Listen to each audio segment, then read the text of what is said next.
My dear friends, welcome. This is Loki speaking, straight from, well, wherever I want. Today, there will be no tricks. I'm just bringing you some hot news. And for a brief moment of fun, I've brought along some colleagues to help me with this endeavor. In news number 1, you get a first impression of Avengers Doomsday and find out how my explosive return shakes up the entire story. Even the TVA would be back. We analyzed every scene, the visual details, the script clues, and the possible effects on the Marvel Universe. In news number 2, you'll get a detailed look at the first trailer for Mortal Kombat 2, with Karl returning as the fearless Johnny Cage. Ultra-violent scenes and effects that promise to break everything on screen. In news number 3, you'll find out all the details about the ending that was left out of theaters. From the most shocking deleted scenes to the real motivation behind Batman, which almost didn't make the official cut. Now, an important message. I know you admire my genius, but for you to click subscribe and like, I need a little push. I hate to ask, but without it, you'll forget about me. I know who doesn't subscribe. I have the eyes of the multiverse. And for those who dare to ignore me, well, don't make me adjust your timelines. Chaos, for me, is a promise. Today's news is about me. Yes, the Marvel Universe has put me in the spotlight for Avengers Judgment Day. I'm back at the TVA, and the green there reminds me, well, of my own things. The directors asked me to keep a close watch, as if they doubted my power. But I warned them, the god Loki is back, and maybe even Crocodile Loki will show up. Don't underestimate my charm. The thing is, it's not just the TVA characters involved here. No, expect the greatest heroes of the MCU and some other familiar faces to show up there. It's like when Deadpool and Wolverine made a quick stop at the TVA in their movie. They must be dragging me back into that part of the plot, you know? After all, I'm so intrinsically connected to the TVA and all those poor souls who work there. They haven't confirmed which other specific TVA characters are returning for Avengers Doomsday. After all, they did that chair reveal live stream for the big MCU heroes, the X-Men, the major Fantastic Four characters, and even Dr. Doom, played by Robert Downey Jr. I believe what's happening is that some of the main MCU heroes and other characters are at the TVA, just like how Deadpool and Wolverine paid a brief visit. The TVA characters are taking them to solve the current problem of all the incursions and the destruction of different universes. It's a pretty easy prediction to make that all of this has something to do with whatever Dr. Doom is up to. The TVA has been monitoring him as he crosses between universes. The Russians actually revealed that they're adapting a version of Time Runs Out into a real story. So yes, I believe Robert Downey Jr. Is Dr. Doom will do something similar to what Dr. Doom did during that comic book storyline, but without the whole Molecule Man plot. They're going to change that part of the story. Oh, and speaking of doctors, Marvel usually brings Hunter B-15 back for a lot of specific TVA scenes. She's kind of an administrator now. After the events of Loki Season 2, they haven't said whether Ouroboros or Owen Wilson will return, but it's a safe bet that they'll show up in some way. I mean, why on earth would they do the TVA and not bring Miss Minutes back? Marvel has even been using Tara Strong, the voice of Miss Minutes, for a bunch of other promotions for everything they're doing. It's Marvel in general, not just the movies. Remember that at the end of Loki Season 2, I, the god Loki, destroyed a temporal loom. Or rather, I allowed it to be destroyed. This happened after we discovered the truth from He Who Remains about what was really going on with the time cycle, the secret he had kept from us all this time. The loom was designed as a safeguard for the sacred timeline, the specific timeline of He Who Remains, and the cycle of destruction where he would blow up all of reality. I mean, all the timelines would be destroyed. Then the sacred timeline would be reset and would keep happening forever. There was no way to stop it. I, Loki, then learned to control my time-traveling powers over many, many centuries, becoming God Loki, with control over time without needing technology. I used these powers to allow the multiverse to grow infinitely without destroying itself. But for this to work, I had to sit in that higher dimension on my throne, being the gardener, the protector of the multiverse for the rest of all time, for eternity. So naturally, when the Russians announced they would make a version of Time Runs Out in Secret Wars, the idea was that the multiverse collapses into a single battle world because of what Doctor Doom is doing. The incursions were already happening. The Beyonders were already trying to destroy the multiverse. So there wasn't a particular reason why the universes were being destroyed, because Doctor Doom himself was also trying to destroy universes to try to slow things down. We've already seen some different characters in different movies do bad things that cause incursions in the universes, like Spider-Man with his spells, Doctor Strange in the Multiverse of Madness messing up the multiverse, and everything that happened during the events of the movie The Marvels, with Monica Rambeau trapped in the X-Men universe, was also an incursion. So there are a lot of questions with all of this happening and everything that's going to happen in Avengers Doomsday. Because why would I, Loki the god, allow this to happen if my only job was to protect the multiverse and prevent this from happening? Currently, the only logical ways we know for Doctor Doom to be able to find magic powerful enough to stop me from being the gardener of the multiverse, that is, to remove him from that throne or for something big enough to happen, to make him leave the throne long enough for more incursions to occur, and for the multiverse to finally collapse. We already know that they are changing a significant part of the Time Runs Out comic book storyline so that it fits with what they've already done in the live-action movies. And they've established some of these concepts during Deadpool and Wolverine. We also already know that they will use the Void as their version of Battleworld, because it already works that way in the MCU. It's kind of a dumping ground for the multiverse. Everything that's left over from the multiverse is trash. I also believe they're changing the Molecule Man subplot, replacing him with another character or twist, possibly the concept of anchor beings, because it was announced during Deadpool and Wolverine that Sean Levy said Kevin Feige made a big deal about it, including the part about anchor beings and their universes dying when they die. That wasn't something the Deadpool and Wolverine team made up. Kevin Feige went to them and said, "Do it this way, let it be like this." So it's possible that he did this in anticipation of Avengers Doomsday and Secret Wars. During the Time Runs Out storyline, they use Molecule Man for this twist, where he is connected to every different universe. So Doctor Doom goes around killing Molecule Man in different realities in order to make those universes be destroyed. Kevin Feige also refused to say who the anchor being of the MCU is, so it's possible we'll find out in Avengers Doomsday. Maybe, as an early theory, Doctor Doom will come to the MCU, trying to kill the anchor being to destroy the MCU. I think we all assumed that the TVA would get involved with this somehow, and that I, the god Loki, would be involved. Because the whole thing about the TVA is that they're time cops, the police of the multiverse. So they're probably monitoring incursions. They're probably keeping an eye on Doctor Doom, if he's out there killing anchor beings or jumping between different universes for a while. At the end of Loki Season 2, they made it seem like they had, in fact, changed to become the Kang Variant Authority. Like they were just going after variants of He Who Remains throughout the multiverse.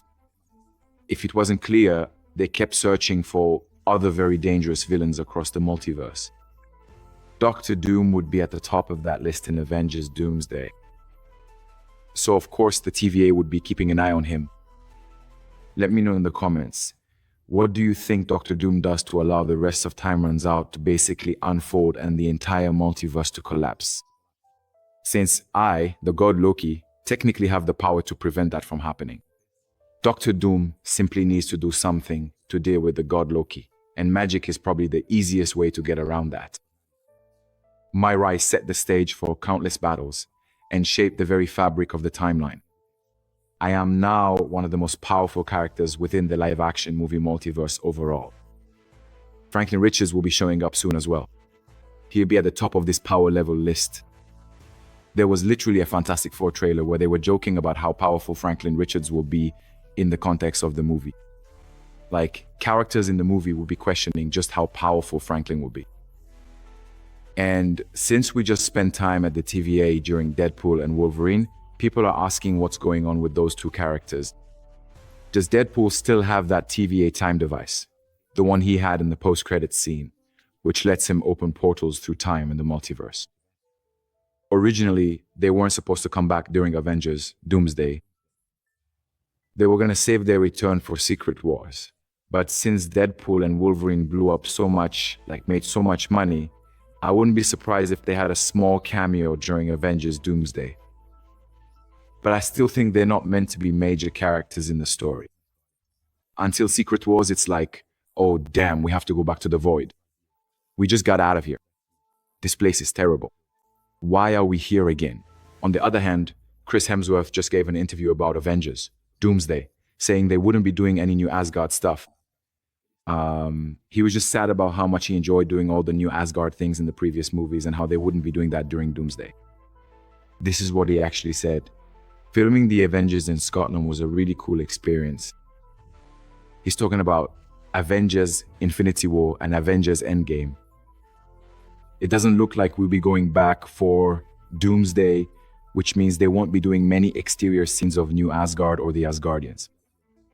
But I would love not only to visit there again, but to film and do more work in the country.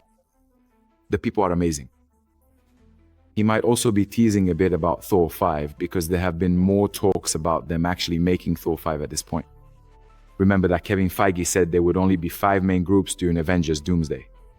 And although Valkyrie's chair showed up during the chair watch, he didn't specifically name the Asgardians, which means that the Asgardians as a group themselves didn't seem like they would be a big part of the movie. But Valkyrie herself, as well as New Asgard, exist during the events of the film, so they'll probably have to at least be lightly referenced, but we won't spend much time in New Asgard specifically. I can't wait to see Chris Hemsworth and Scarlett Johansson return. They've been teasing some really strange things behind the scenes like, oh man, it's such a shame we won't be coming back as our characters. But in reality, they're just talking about coming back. Will they return as their original characters?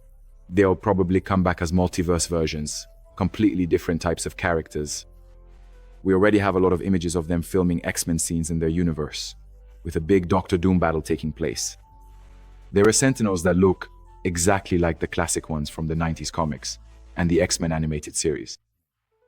This is probably an early theory, the X-Men universe, where Monica Rambeau got trapped at the end of the Marvels, just because it shows a lot of plot threads and explains where many characters are in the MCU so far.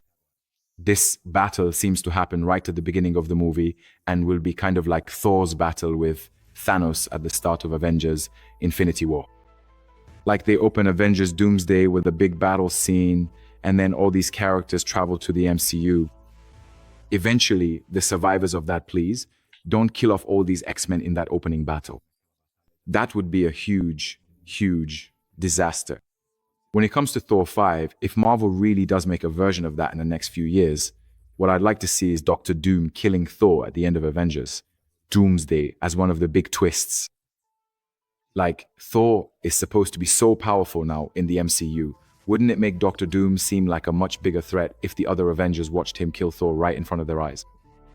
So at some point, the god Loki, could help Thor as he tries to come back to life and become Rune King Thor in Thor 5, going through all the different trials he faces in the comics to reach that extra level of power where he becomes Rune King Thor. In the comics, there was a series of trials he had to go through to become that. It seems that if they're going to make a Thor 5, they have to put me in it.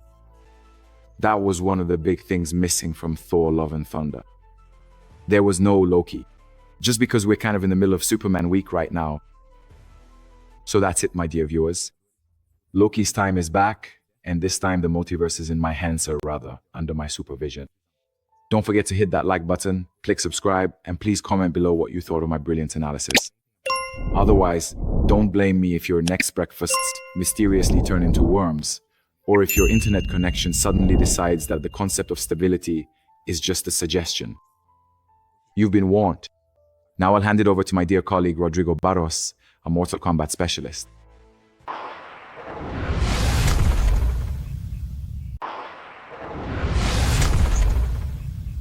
Hey everyone, Rodrigo Barros here, back again. Get ready, mere mortals, for the most anticipated analysis of the new Mortal Kombat 2 trailer. Let me make it clear right away, I'm a Mortal Kombat expert. I've been playing since the very first Mortal Kombat in the arcade, with tokens and all. Yeah, I'm really that old. I'll do my best to bring you all the details you need to know. Before we dive into the secrets of our world, I need to do the boring but essential part. I know you all are smart, but experience shows that a little nudge never hurts. Please like this video, subscribe to the channel, and turn on the notification bell. If you don't, I won't hesitate to ask Goro to mess with your Wi-Fi connection. The big reveal of the trailer is without a doubt the introduction of Karl Urban as Johnny Cage. He was cleverly teased in the post-credit scene of the first movie and now takes on the role of the POV character, point of view, in this second film. For those who follow the comics or series, seeing the actor who plays Billy Butcher from The Boys in this universe is at the very least intriguing. Warner Brothers and NetherRealm should have sent me a Mortal Kombat t-shirt, since I'm a fan who's been playing since the very first Mortal Kombat in the arcade. It's outrageous that, with all my knowledge, I don't have a single piece of official merch. The trailer also dives deep into the expanded mythology of the second game. Crucial characters like Shao Kahn and Kitana are introduced, and the trailer also explores the complex history of Outworld and Edenia, the realm Shao Kahn conquered to become its tyrannical ruler. For the more observant viewers, there's a quick appearance that hints at Noob Saibot, a classic Ed Boon Easter egg from the early games for true nerds like me. The plot seems to address the washed-up phase of Johnny Cage's career. He is portrayed as a 1990s martial arts movie star who now faces the reality that no one wants a reboot. This is an ironic self-reference to the 2021 film itself, which rebooted the franchise in theaters. Another nostalgic detail is the car he drives, a 1995 Ford Mustang, the same year the original Mortal Kombat movie was released. A subtle but spot-on tribute. Johnny Cage's arc takes shape when Raiden and Sonya Blade recruit him. Initially skeptical, he is quickly convinced by Raiden's powers. They take him to the base in our world, where his initial training is a fight against Kitana. She, to the surprise of no one familiar with the lore, defeats him easily. The trailer also gives us glimpses of Mileena, Queen Sindel, and King Jared. The story is essential. Kitana is the daughter of Sindel and Jared. After conquering Edenia and assassinating Jared, Shao Kahn forces Sindel to marry him and raises Kitana as his own daughter, making her Mileena's sister. This explains why Kitana sides with the forces of good, while Mileena follows the path of villainy. The fight scenes in the trailer reinforce Shao Kahn's status as a god-level threat, significantly more powerful than Raiden. That's why he is often seen facing multiple characters at once. One of the most intriguing points is the return of characters who died in the first film, such as Liu Kang, Kung Lao, and Kano. Ed Boon, the director of the games, had already explained that in the Mortal Kombat universe, dead characters can return as spirits, which justifies these appearances. The survival of Earth is the central point of the plot. Raiden explains to Johnny Cage that if Outworld wins the next tournament, Earthrealm will be merged and Shao Kahn will rule everything. The narrative suggests that we are still in the early stages of Johnny's journey. He meets Cole, the protagonist of the first movie, and even Kano makes a reappearance. There's an interesting scene where Johnny Cage, with his trademark humor, cracks a joke referencing Transformers, indicating that the franchise exists within the Mortal Kombat universe. The trailer introduces a new visual mechanic to keep track of the fight scores. Colored lights exploding in the sky, like fireworks, indicate which team is winning. It's a dynamic way to follow the progress of the tournament. We also see the iconic Queen Sindel using her signature scream against Sonya, and a crucial moment with Scorpion in his human form delivering a motivational speech before entering combat. There's a strong indication of Noob Saibot's arc in this film, suggesting that Bihan, the Sub-Zero from the first movie who was killed by Scorpion, will become Noob Saibot. Scorpion's classic line, "Get over here." Component placement also makes an appearance, much to the delight of fans. To wrap things up, the trailer is set to an updated version of the classic theme from the 1995 Mortal Kombat movie. A real treat for nostalgic fans like me. The final montage features several fight scenes and fatalities, with Kano mocking Johnny Cage in the middle of a showdown with Noob Saibot before Scorpion steps in. The premise for Johnny Cage is clear. Although he may seem like just a pretty face at first, the film's journey will lead him to unlock his special abilities and become a formidable fighter as he finally believes in himself, echoing the arc from the original 1995 movie. The shout of Mortal Kombat closes out the trailer, leaving us wanting more. Before we continue, just an important announcement. We've launched our channel's membership club. At level 1, you get early access to videos and your comments are prioritized for responses. Level 2 is unbelievable. In addition to all the benefits of level 1, you'll receive special members-only videos and you'll be able to ask us anything you want. Channel topics, theme suggestions, and even how to make money with a channel like this. Whatever you want to ask. So I look forward to having you as a member. Now I'll call the greatest hero, Superman, to deliver the next news.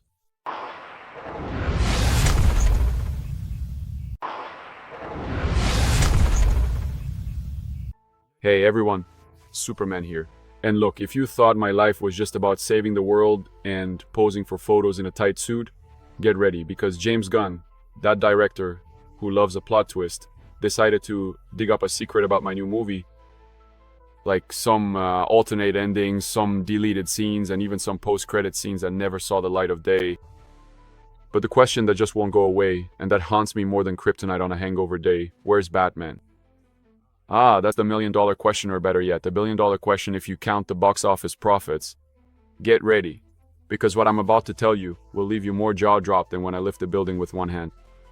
Now, before I spill the Hollywood gossip, click like and subscribe. If you don't, I'll fly over to your house, and with my super breath, I'll scatter your comic books all over the yard. Watch out for spoilers. Of course, if by some miracle you still haven't seen it, but most of what we're going to talk about here is actually what was left out. So, technically, it's not really a spoiler, right? The biggest Batman Easter egg that James Gunn left in the final cut of the movie was during that apocalyptic evacuation when Lex Luthor opened the dimensional rift and started tearing Metropolis in half. The city looked like a zipper being pulled open. Everyone was running away like there was no tomorrow.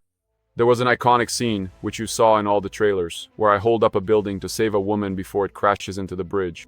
And guess what? The bridge everyone was escaping on had several signs showing that people were heading to Gotham. Yeah, my next door neighbor, which, let's be honest, is like jumping out of the frying pan into the fire considering all the criminals living over there. But, to be fair, Metropolis was literally falling apart, so any hole was an escape route. A few days before the movie's release, James Gunn dropped another bombshell. There was an alternate ending that was so dark and crazy that his collaborators convinced him to cut it. They said it didn't match the hopeful vibe he wanted for the ending. One of them, Drew Goddard, said, "This isn't that kind of movie, not with such a dark ending." That stuck in my mind as I watched the deleted scenes like Millie Alcott's Supergirl showing up drunk to pick up Krypto, or my childhood home videos with me and Krypto on the moon. Not to mention me and Mr. Incredible in the post-credit scene, making fun of how Metropolis ended up crooked forever. Everything was designed to be lighter, more fun, with jokes and references to what happened before. Not those Marvel-style post-credit scenes that set up the next movie. Still talking about deleted scenes, one that was massively removed was another one with Krypto, but this one was cut for a reason you'll understand. In the pocket dimension, Eve Teschmacher later tells Jimmy that she saw Lex torturing Krypto. Yes, they filmed a scene where Ultraman tortured Krypto while Lex studied him with other scientists. But guess what? They cut it for the same reason as that previous Krypto fight scene. The audience freaked out seeing violence against the dog. It's funny, isn't it? Seeing people getting blown up in the movie is fine. But hurting a dog? Oh, that's unforgivable for most people. And that's not just in the United States, it's worldwide. The same thing happened in I Am Legend with Will Smith. They killed a dog and people went crazy in the theater. This scene, which got scrapped from my movie, is similar to the one that I Am Legend predicted Batman vs Superman years before they even thought of doing it in Zack Snyder's universe. There were a lot of extended scenes that got tossed too, mostly because the jokes didn't land. Those kind of silly scenes you probably saw in the trailers, a lot of them were cut. Like, when I arrive at the Daily Planet for the first time after that fight with the Hammer, Steve Lombard calls me a loser. In the deleted scene, I talk back and call him a loser too. Or a longer scene with Kathy Grant talking to Lois Lane about her new mysterious boyfriend, which just dragged on too much. Or even more comedic scenes with Green Lantern, with Nathan Fillion being even sillier with Hawkgirl and Mr. Terrific. Probably some of these scenes will end up on the Blu-ray when the movie is released for home video, but most were cut to make the film more dynamic, to speed things up between action scenes, and to make it a little less silly, though the movie is still pretty silly if you'll allow me the sarcasm. There were several other smaller scenes that were cut as well. For example, Michael Rosenbaum's big appearance as Raptor #1, which is how he's credited. He's basically the leader of Lex Luthor's Raptors, those guys in armor. The very first time you likely heard his distinctive voice, you probably immediately noticed, was when the formidable Mr. Incredible himself shows up with the iconic Lois Lane at their camp and thoroughly beats everyone up. There was a much longer version of that scene, where Michael Rosenbaum had a lot of extra lines. She just wouldn't stop talking to Mr. Incredible while they were fighting. And there were also longer versions of my scenes with Metamorpho inside the Pocket Universe when I was still trapped. There was more dialogue from all the background characters as well. Most of them were background scenes. Like there were cells with people everywhere, but since it was so dark you could barely see them in the background. It was just a bunch of unnecessary stuff, maybe for the sake of the story, just to pad things out. About Superman 2, James Gunn said that the movie he's writing now for the DCEU isn't a direct sequel to my film. He's gonna wait a bit longer before doing something like that. It's not gonna be like one of my movies every 2 years. David Corenswet, who's actually a good actor, revealed that he was already signed on for Superman 2. So yes, there are already plans for a sequel. For those who were upset that Henry Cavill never got a Man of Steel 2, there was a reason for that. Batman v Superman was originally supposed to be Man of Steel 2, until the studio panicked and wanted to fast-track Justice League. They put Batman in the movie and then basically it turned into another Batman movie. And the funniest thing is that James Gunn also talked about making a team-up movie, World's Finest, with Batman and Superman together. Obviously, the vibe of that movie would be very different from Batman v Superman. It's actually quite similar to what Zack Snyder did in the DCU. Let's see if they'll let Matt Reeves make Batman 3. I think that will have a lot to do with whether Robert Pattinson continues as Batman and joins the DCU, which is probably what's going to happen next. James Gunn hinted that there will be a major cameo scene in Peacemaker. It'll probably be me as Superman, because they've already revealed the Justice Gang scene with Hawkgirl, Green Lantern, and Maxwell Lord in the second season of Peacemaker, as shown in the first big trailer. So, the special secret cameo must be mine. Most people theorize that yes, it'll probably be me showing up at the end because Peacemaker's cameo in my movie was all about conspiracy theories regarding my secret hair. So there will probably be some hair jokes in Peacemaker Season 2. Can you imagine me showing up at the end to wrap all this up? Or Peacemaker just totally freaking out? I'm working on other big Green Lantern videos for this weekend and the next, where I'll talk about what's going on with Nathan Fillion, Guy Gardner, and the Justice League, because their headquarters in the movie, the Hall of Justice, which will be the main base for the Justice League, is still under construction. There are several murals inside depicting other major DC characters, so I'll be making videos about all of that soon. I know there are a lot of questions about Jason Momoa returning as Lobo in the Supergirl movie. We'll probably get a bigger Supergirl trailer by the end of the year, since that's the next big DC Studios movie coming out next summer, in 2026. There's a good chance they'll put him in that first big trailer just to generate some buzz. Now everyone is going to start asking about the Flash in the DCU. Like, where was the Flash when all of this was happening? Even Grant Gustin in real life was talking about how much he liked my movie.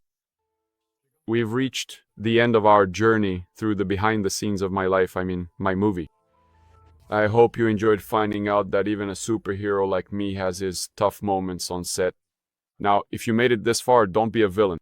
Leave a like, subscribe to the channel, and comment what you thought. If you don't do it, next time a Kryptonian ship crashes on Earth, I swear I won't check your Wi-Fi status before trying to save the day. Think about it. Just kidding. Or maybe not. See you on the next flight. See you later.